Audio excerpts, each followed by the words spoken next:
قل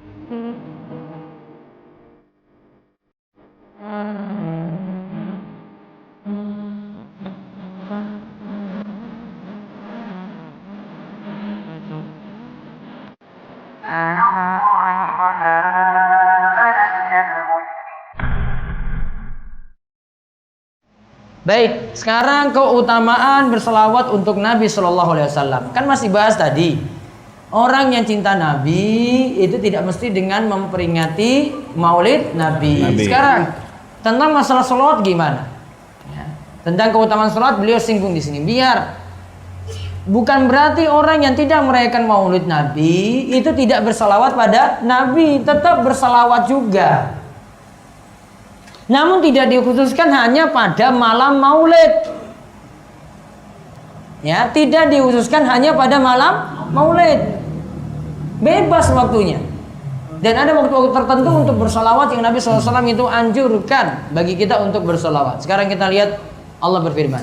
Allah berfirman, sesungguhnya Allah dan malaikat-malaikatnya bersolawat kepada Nabi. Wahai orang-orang beriman, bersolawatlah kalian untuk Nabi dan ucapkanlah salam penghormatan kepada beliau. Quran Surat Al-Ahzab ayat 56. Al-Bukhari meriwayatkan bahwa Abu Aliyah berkata, Allah bersolawat untuk Nabi. Maksudnya ialah Allah memuji-muji beliau di hadapan para malaikat. Sedangkan para malaikat bersolawat untuk Nabi. Maksudnya ialah mereka berdoa untuk beliau. Ibnu Abbas berkata, mereka bersolawat maksudnya ialah mendoakan agar beliau diberkati. Lihat, Innallaha malaikatahu yusholluna 'alan nabi ya ayyuhalladzina amanu shollu 'alaihi wa sallimu taslima. Al-Ahzab ayat 56. Apa maksud ayat ini? Lihat, Abu Aliyah katakan Allah bersolawat untuk Nabi.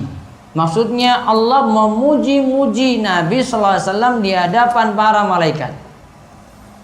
Para malaikat juga bersolawat untuk Nabi. Maksudnya adalah para malaikat berdoa untuk Nabi, kebaikan untuk Nabi. Ibnu Abbas juga terangkan, mereka bersolawat maksudnya adalah mereka tadi mendoakan agar beliau Nabi sallallahu alaihi wasallam diberkahi. Sekarang lihat, jadi maksud ayat di atas sebagaimana dijelaskan oleh Ibnu Katsir di dalam kitab tafsirnya, yaitu sesungguhnya Allah Ta'ala mengabarkan kepada kita sekalian tentang kedudukan seseorang hambanya, Nabi dan kekasihnya yang berada di sisinya di alam ruh, bahwa dia memuji-mujinya di hadapan para malaikat, dan para malaikat pun bersolawat untuknya. Kemudian Allah Ta'ala memerintahkan penghuni dunia ini agar turut serta bersolawat untuknya, sehingga puji-pujian pun mengalir untuknya dari segenap penjuru alam. Di dalam ayat di atas Allah memerintahkan kita untuk berdoa dan bersolawat untuk Nabi SAW, bukan malah berdoa dan meminta kepada beliau seakan-akan menjadikan beliau Tuhan selain Allah, atau membacakan bacaan Al-Fatihah untuk beliau sebagaimana dilakukan oleh sebagian orang. Nah, beliau singgung nih, ya Allah ini kena banget ini. Nah, kita itu disuruh berselawat untuk Nabi SAW, mendoakan Nabi. Bukan satu meminta doa, ya ini di sini ya, bukan malah berdoa ditujukan kepada Nabi. Kesalahan satu berarti. Kayak tadi kan ada syair yang diucapkan ketika perayaan Maulid kan tadi ada. Itu kan ada isi doanya, minta doa kepada Nabi, minta langsung Nabi yang kabulkan. Mereka yakini. Satu. Kesalahan yang kedua apa? Kirim Al-Fatihah. Apa gimana lafadznya itu ya? Ila hadrati Muhammad gitu. Ila hadrati nabiyina Al-Fatihah. Nah, ini kata beliau apa? Ada ketambahan apa? Apa tadi kalimatnya? Ila ya sudah lupa, alhamdulillah berarti.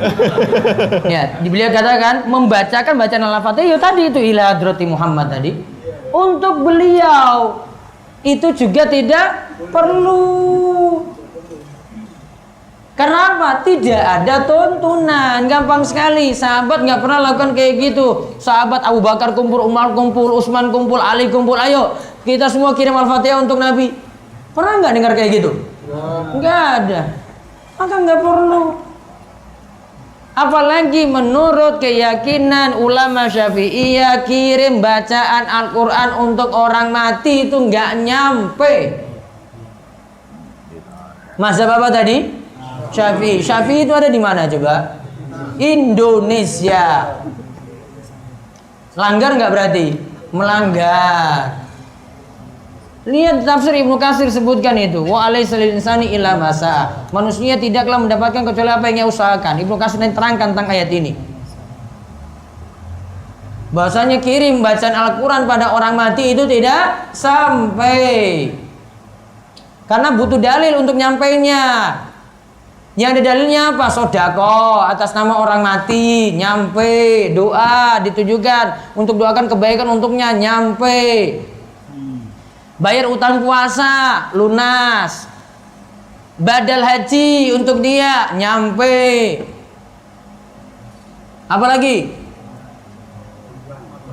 Korban, menurut sebagian ulama, nyampe juga untuk dia. Korban atas nama orang yang meninggal dunia, nyampe. Ada dalilnya. Kalau kirim Al-Fatihah, kirim bacaan Al-Quran, ya tidak ada dalil yang mendukung hal ini. Terus Ustaz, di masyarakat saya kok masih kayak gitu? Sabar. Paham nggak? Nah ini bapak banyak hadir ini, tokoh-tokoh ini. Itu bukan berarti sampai ini ya PR-nya banyak. Banyak nggak? Ini Wong Gunung Kidul ini loh. Banyak PR nggak? Banyak. Tugasnya mikir di rumah gitu, ini gimana nih masyarakat saya. Bukan berarti ditinggalkan, wah masyarakat saya ini semua sudah dolala, itu finar semuanya. Yang kayak gitu, pelan-pelan. Kan kita ingin kita dapat hidayah, yang lainnya juga pengen dapat hidayah. Ini paham gak ini Wong Gunung Kidul ini, Delingo, mau Giri, Bantul, paham? Wis ngantuk ya meneh. Oh bermaam lagi ya Allah. Harusnya lapar-lapar sekalian itu boleh baru makan itu ya. Terus di bawahnya lagi. Bacaan solawat yang paling afdol untuk kita sampaikan kepada beliau adalah bacaan solawat sebagaimana yang beliau ajarkan kepada para sahabat, yaitu Allahumma sholli ala Muhammad wa ala ali Muhammad kama sholaita ala Ibrahim wa ala ali Ibrahim innaka Hamidum Majid. Allahumma wa barik ala Muhammad wa ala ali Muhammad kama barakta ala Ibrahim wa ala ali Ibrahim innaka Hamidum Majid. Wahai Allah, berilah salawat untuk Muhammad dan keluarga Muhammad sebagaimana engkau telah memberi salawat untuk Ibrahim dan keluarga Ibrahim. Sesungguhnya engkau maha terpuji lagi maha mulia. Wahai Allah, berilah berkah kepada Muhammad dan kepada keluarga Muhammad sebagaimana engkau telah memberi berkah kepada Ibrahim dan keluarga Ibrahim. Sesungguhnya engkau maha terpuji lagi maha mulia. Bacaan solawat di atas juga bacaan solawat-solawat lain yang terdapat di dalam kitab-kitab hadis dan kitab-kitab fikih yang terpercaya. Tidak ada satupun yang menyebutkan tambahan Sayyidina. Nah, di garis bawahi, bacaan solawatnya tidak pakai Sayyidina. Jadi kalau baca saat tahiyat tadi, tadi tahiyat, bukan Allahumma sholli ala Sayyidina Muhammad. Yang pakai Sayyidina dihapus Sayyidinanya itu. Tidak ada dalam riwayat. Gampang dalilnya, tidak ada dalam riwayat hadis. Gak usah nambah-nambah. Kalau di buku-buku lawas itu ada, buku-buku lama ada tuntunan sholat, ada Allahumma sholli ala Sayyidina Muhammad. Ya, itu nggak ada, dihapus. Coba lihat kelanjutannya, seperti yang biasa dibaca oleh sebagian orang. Memang benar Rasulullah SAW adalah Sayyid atau penghulu kita, tapi membaca solawat dengan mencukupkan diri sebagaimana diajarkan Rasulullah SAW adalah wajib, karena ibadah itu dilakukan berdasarkan nas agama, bukan berdasarkan akal. Nah, pakai logika nggak bisa kalau kita beragama itu. Musab khuf saja sepatu, saat kita diberi keringanan masih pakai sepatu ketika itu atau kaos kaki, musabnya bagian atas, logika nggak masuk. Yang injak tanah kok yang bagian bawah kok yang diusap atas. Kan punggung sepatu, yang atas itu yang diusap. Bukan yang bawah yang nginjak tanah. Logika nggak masuk di situ. Bukan urusan logika masuk di sini. Urusan ibadah itu urusan manut pada tuntunan, manut nggak pada nas agama. Nggak bisa main-main logika ini. Apa-apa kalau pakai logika rusak semua. Kan sholat subuh kok cuma 2 rakaat, bukannya subuh itu lebih semangat dibandingkan dengan zuhur. Zuhur itu sudah malas-malas, tadi perut kenyang. Suruh sholat banyak-banyak. Coba lihat. Alasannya kan logikanya orang masuk kayak gitu. Namun nggak bisa. Manut pokoknya, subuh 2 rakaat, zuhur 4 rakaat, manut aja, selesai. Nah, lihat. Maka tadi tidak ada lafaz sayyidina, ya sudah, manut. Satu lagi hadis di bawahnya. Rasulullah SAW bersabda, bila kalian mendengar orang azan, maka jawablah seperti apa yang dia ucapkan, lalu bersolawatlah untukku. Karena sesungguhnya barang siapa yang bersolawat untukku 1 kali, maka Allah akan memberi solawat untuknya 10 kali.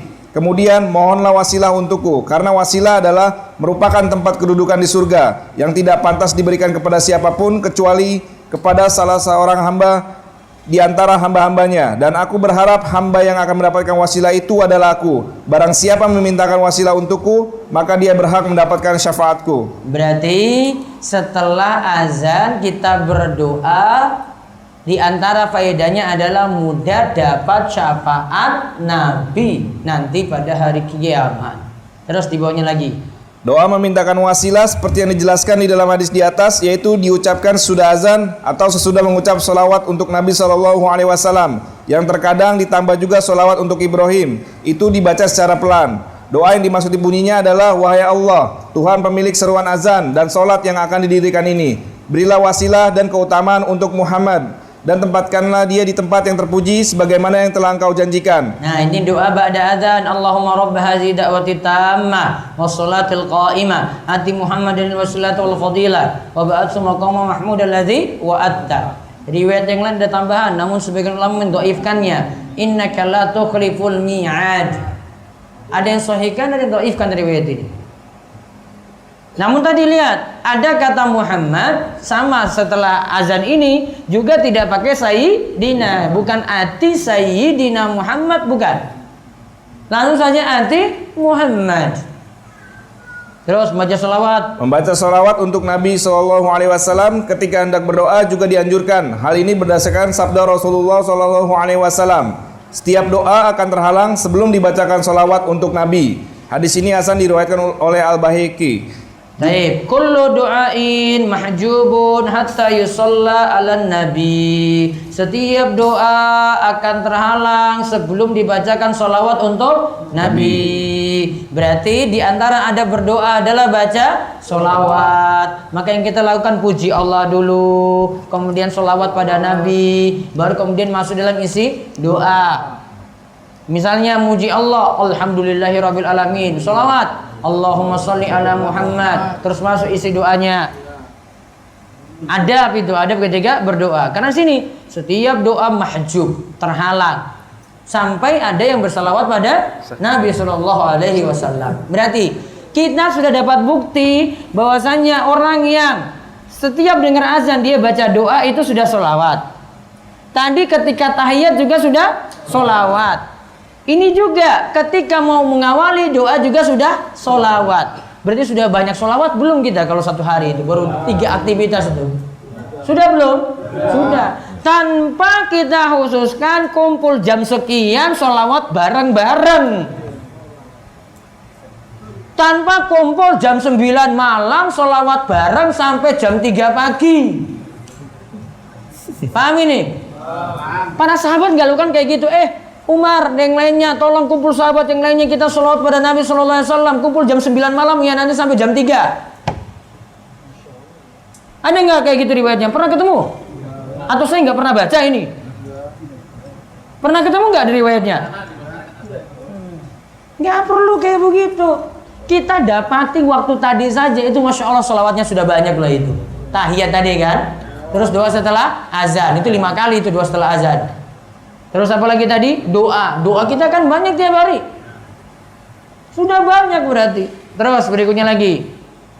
Juga berdasarkan sabda Nabi SAW, sesungguhnya Allah memiliki malaikat yang berkeliling-keliling di bumi yang senantiasa menyampaikan kepadaku salam dari umatku. Hadis ini sahih diriwayatkan oleh Ahmad. Nah, innalillahi malaikatan sayyahin fil ard.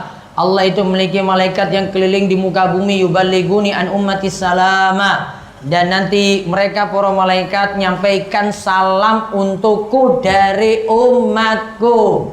Maka tidak perlu ini Ustadz mau pergi umroh ya, nanti saya titip salam untuk Kanjeng Nabi. Ini nanti tolong nanti taruh di foto di depan kubur beliau. Nggak perlu. Sholawat dari Gunung Kidul aja itu nyampe. Karena ada apa tadi? Malaikat tugasnya keliling di muka bumi untuk menyampaikan salam dari umatnya kepada baginda Nabi Sallallahu Alaihi Wasallam tanpa titip-titip salam untuk kanjeng Nabi. Jadi jangan buat orang yang umroh tuh repot. Yo ngaji tolong nanti tiap 5 waktu ya titip salam saya untuk kanjeng Nabi ya. Balas lagi Pak. Jenengan sholat aja rajin, nih nanti dalam sholat itu baca sholawat nyampe loh Pak. Ibnu Taimiyah katakan, walaupun engkau itu berada di Andalus sana, Spanyol sana jauh, negeri yang jauh dari Arab sana, sama berarti istilahnya, walaupun kamu ada di Indonesia, di Gunung Kidul, di Warak sekalipun. Dulu nggak ada sinyal, sekarang ada sinyal ini. Kemarin kalian pergi ke sini belum ada sinyal kan? Gak lancar kan? Oh 4G sekarang. Walaupun nggak ada sinyal gitu misalnya. Gitu. Sama juga ya, buktinya itu bukan nanti selfie depan Ka'bah. Oh, saya sudah titip salam untuk kanjeng Nabi ini. Apa dengan selfie itu? Apa sampai sholawat pada Nabi? Enggak. Baca Allahumma sholli ala Muhammad, nyampe. Itu sholawat pada Nabi Sallallahu Alaihi Wasallam. Terus yang berikutnya di bawahnya, bersolawat untuk Nabi Sallallahu Alaihi Wasallam sangat dianjurkan, lebih-lebih di hari Jumat. Membaca solawat merupakan amalan paling afdol sebagai sarana mendekatkan diri kepada Allah. Bertawasul dengan solawat ketika berdoa disyariatkan, karena hal itu termasuk amal soleh. Oleh karena itu, boleh kita berdoa, wahai Allah, dengan perantaran solawatku untuk nabimu, hilangkanlah kesusahanku ini. Semoga Allah memberi solawat dan keselamatan untuk Nabi Sallallahu Alaihi Wasallam dan keluarganya. Nah, Allahumma bisolati, ya Allah dengan solawat, perantaraan solawatku untuk nabimu. Itu namanya tawasul. Tawasul dengan bersolawat pada Nabi. Farij anni kurbati, ya Allah. Ya, selamatkanlah, hilangkanlah kesulitan-kesulitan yang menimpaku. Gitu, nyampe itu. Doanya ini bagus. Berarti kita temukan sholawat dibaca kapan? Coba. 1. Nahiyat. 2. Setelah azan. 3. Doa. 4. Pada hari Jumat. Ya, ini baru sebagian. Masih ada yang lainnya lagi. Masih ada yang lainnya lagi tempat-tempat kita bersolawat. Berarti orang yang tidak merayakan maulid Nabi bukan berarti nggak pernah baca solawat untuk Nabi. Bahkan mungkin dia lebih rajin. Kala itu tadi cuma solawatnya pas 12 Rabiul Awal saja. Kalau ini setiap waktu, tiap hari banyak sekali. Paham ini? Paham nggak? Namun nanti sampaikan ke jamaah itu pelan-pelan, nggak keras-keras, nggak usah bawa-bawa dolala finnar. Iya, ini kan cuma ngaji di sini. Nanti saya ngomong beda lagi kalau di kampung. Halus. Ngomongnya di Delingo ya beda, ngomongnya di Rongkop ya nanti beda lagi. Wonosari beda lagi. Kan ini cuma di kandang saya aja, kan berjago kandang. Ya ada yang mau protes-protes di sini. Ini kan jago kandang aja. Gak ada yang mau barin di berkandang itu. Nggak kayak gitu. Nanti kalau ke Jakarta ya beda lagi. Jaga image gitu. Jangan bantah-bantah. Nanti saatnya di kandang sendiri baru dilibas semuanya. Siapa suruh ngaji ke DS gitu. Sekarang pertanyaan. Ini 5 menit aja ya. Apakah salah satu sebab keluarga yang belum diberi daya oleh Allah untuk mengenal sunnah dan manhaj salaf karena dosa dan maksiat yang saya lakukan Ustaz? Bisa jadi.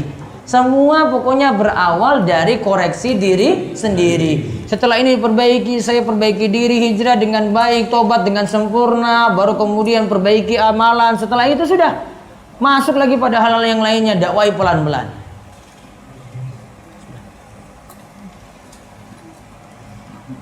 Siapa yang disebut ahlul bid'ah? Terutama yang disebut ahlul bid'ah itu adalah yang jadi tokohnya, yang menyuarakan gitu. Kalau baru pengikut saja itu nggak nyampe dalam istilah ini, karena ada yang ngikut cuma takut kalau saya nggak hadir nanti dimarahin sama Pak Kiai. Saya nggak ikut baca, nggak ikut berjanjinan, nggak ikut apa lagi? Hah? Tahlilan, apa lagi? Wow, nanti saya itu kena marah, ya sudah saya akhirnya ikut datang di situ. Beda posisi jenengan, itu beda dengan yang jadi tokoh. Ya, kalau tokoh itu nanti marahin yang nggak datang, ya, nanti diboikot, ya, nanti ada hukuman-hukuman sosial yang lainnya. Wah, itu kalau dia meninggal dunia nggak usah aja kita ngurus jenazahnya. Wong dia maunya itu ketika keluarganya meninggal dunia kok diperlakukan kayak kucing aja kayak gitu. Mau dikubur aja sekalian, nggak mau ditahlilan kan, nggak mau diyasinan kan, dan seterusnya. Matinya dikatakan mati kayak apa? Kucing. Coba lihat. Sabar aja kayak begitu. Namun yang jadi ini kalau yang jadi tokoh.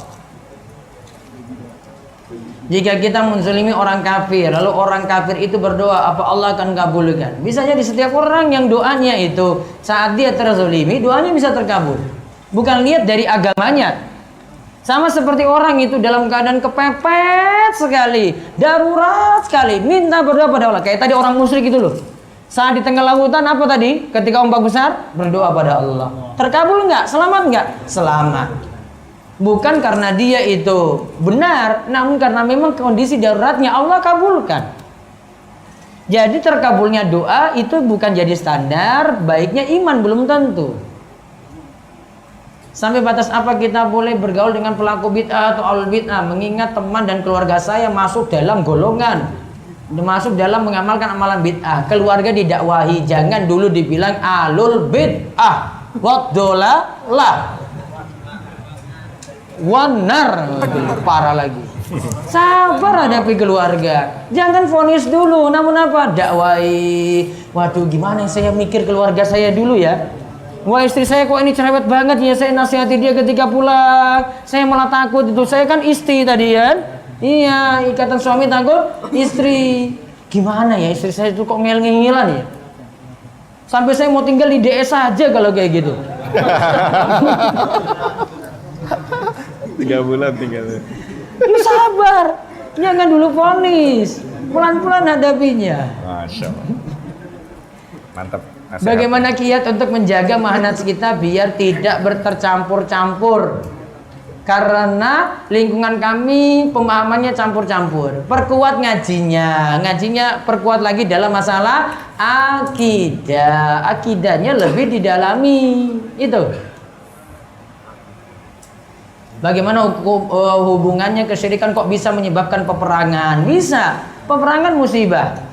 Tsunami juga musibah. Gara-gara kesyirikan bisa terjadi peperangan, gara-gara kesyirikan bisa terjadi tsunami dan yang lainnya. Hubbul watan minal iman. Hubbul watan minal iman, mencintai tanah air sebagian dari iman. Kalau dikatakan hadisnya dhaif. Namun boleh mencintai tanah air, apalagi tanah airnya warganya itu muslim. Ini tadi manhaj pramuka. Di kompleks saya ada 2 masjid, yang terdekat 20 meter manhajnya pramuka, 1 RT, yang satu lagi manhajnya salaf 200 meter, beda RT. Bolehkah saya sholat fardu jamaah di masjid terdekat? Boleh saja. Yang penting nggak kena pemahamannya gitu. Nggak mesti pindah ke masjid jauh gitu, di masjid terdekat dulu. Bagaimana sikap kita sebagai seorang istri saat istri mendapatkan taufik hidayah terlebih dahulu sementara suami masih ahlul bid'ah? Ya Allah. Belum mendapatkan taufik dan hidayah, suami seorang kemudian apa yang harus kami lakukan? Tolong kami ya Ustadz, jangan dulu memvonis suami ahlul bid'ah. Dakwahi pelan-pelan, tunjukkan akhlak sebagai istri di rumah, tunjukkan akhlak jadi istri yang baik soleha, servisnya bagus di rumah gitu. Suruh istrinya datang makanya biar dengar. Itu perbaiki diri dulu. Setelah itu dakwahi pelan-pelan, ngajak ngaji. Ingat ibu-ibu itu ada yang suaminya dapat hidayah karena ibu itu cerewet di rumah. Dia cerewetin suaminya terus supaya suaminya tuh ngaji. Alhamdulillah ngaji juga ikut. Istrinya duluan yang ngaji, suaminya belum. Banyak kasusnya seperti itu. Ini anak yang kali tadi kayaknya.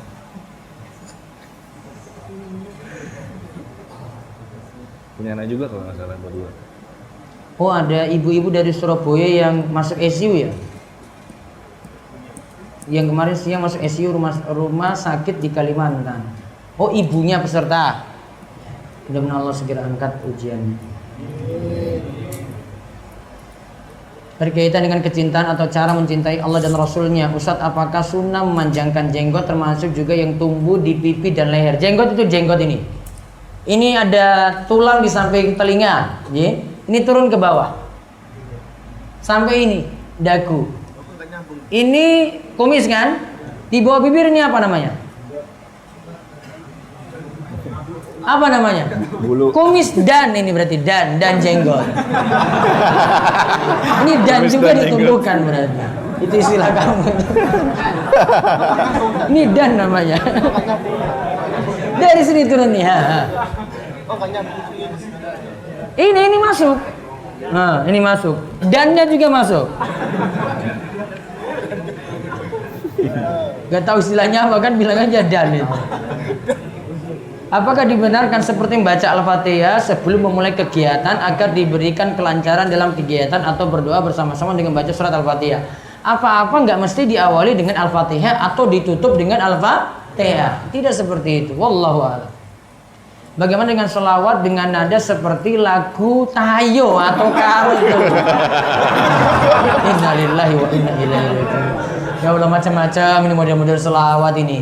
Nanti ada dengan nada dangdut, campur sari, ngerek tadi, ya macam-macam aja nih. Zaman semakin rusak.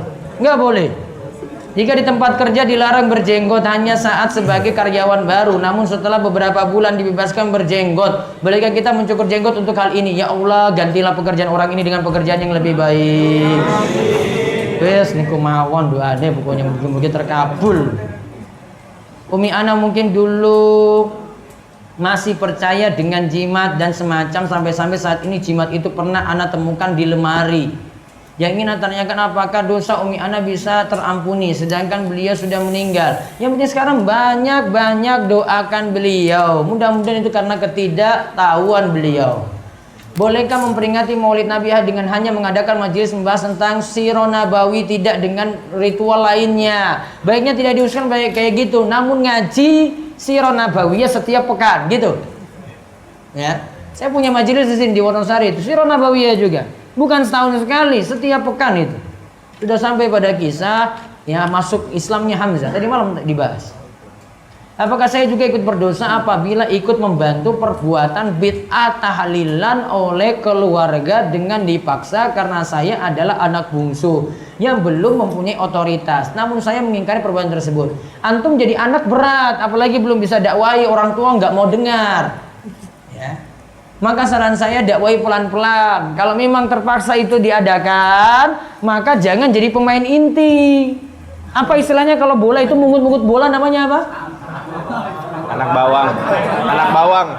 Apa kalau dalam kayak itulah mungut-mungut bola. Berarti kamu itu mungut, ada yang makan, itu aja, nggak usah jadi pemain inti dalam, nggak baca, jadi pemain belakang gitu, bukan cadangan juga. Ya gitu tadi loh, kalau bola itu lewat gitu dia ambil lagi, itu tahu kan? Itu ambil aja yang ringan seperti ini karena berat ini. Saya nggak bisa bilang kamu harus tinggalkan semua, kamu di demo sama keluarga nanti. Ini anak saya sudah jadi sesat ini, gara-gara kemarin ngaji ke warak ini. Padahal saya nggak bilang kayak gitu. Ambil yang ringan, karena nggak bisa dihindari kayak begini. Beda kalau jenengan posisinya, kalau ada orang yang bisa ngomong langsung gitu, beda. Mau datang kayak tidak kayak dia cuek aja, sudah beritahu kok. Nah kalau sebagai anak ya manut berarti. Dia belum bisa ingkari. Makanya tadi di bagian luar, ya duduk di pawon aja gitu. Kan tuan rumah juga kan, duduk di dapur aja. Ya. Rebus air kayak gitu aja. Buat teh, yang penting nggak keluarin rokok aja gitu. Wah ini pertanyaannya bagus nih, saking Mbah Rois ini. Saya sebagai rois pernah dimintai tolong untuk menyembelih seekor kambing. Dia mengatakan tujuannya untuk sedekah dan mohon bantuan doa supaya dan pekerjaannya selamat di laut. Kapal dan pekerjaannya selamat di laut. Tapi kita mendengar di lain waktu ternyata kepala kambing dibuang ke laut. Oh, ini nanti jadi sedekah laut jadi ini. Nggak boleh Mbak Rois bantu walaupun jenengan pakai pecis terus potong baca bismillah. Ya, tujuannya tadi ingat, sembelih punya dua kesalahan kalau ini untuk selain Allah. Satu, dilihat dari niat. Niatnya pada selain Allah syirik. Yang kedua, dilihat dari ditujukan kepada siapa. Kalau tujukan kepada cuma acara makan-makan, beda. Namun ditujukan untuk sedekah laut, ya berarti jadi syirik. Maka nggak boleh bantu. Terus jadi Mbak Rois gimana? Nolak untuk hal itu.